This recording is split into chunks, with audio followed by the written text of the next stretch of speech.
vətənimin azadlığı uğrunda qanımın son damlasına qədər savaşmışam. Ona görə savaşmışam ki, bu tonqallar alışsın, yansın daim, xalqın məhsul olsun.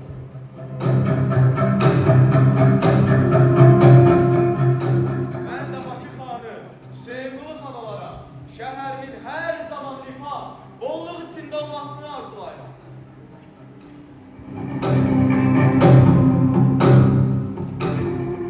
Afran xanı, Kəlbəli xana qulaq verin bayram günü. Bizim dünyaya zinət edən xanlıqlarımızda elə bayramlar keçirlər ki, yer göy bizə tamaşa edərdi.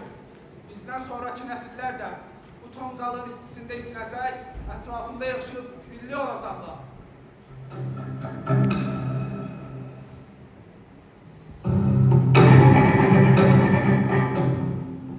Bu tonqala baxamağa, Şuşada keçirdiyimiz bayramları, yandırdığımız tonqalları xatırlayırıq.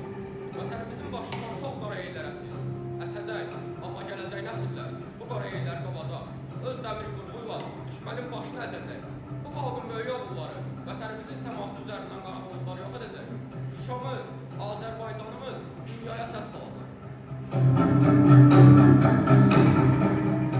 Arzum, məqsədim, meylim bu vətəni tam, bütöv, azad görmək. Bəs biz buna bacara bilmişikmi? Amma mən inanıram ki, gələcək nəsillər bunu bacaracaq. Azərbaycan dünyanın ən qüdrətli məmləkətinə çevriləcək.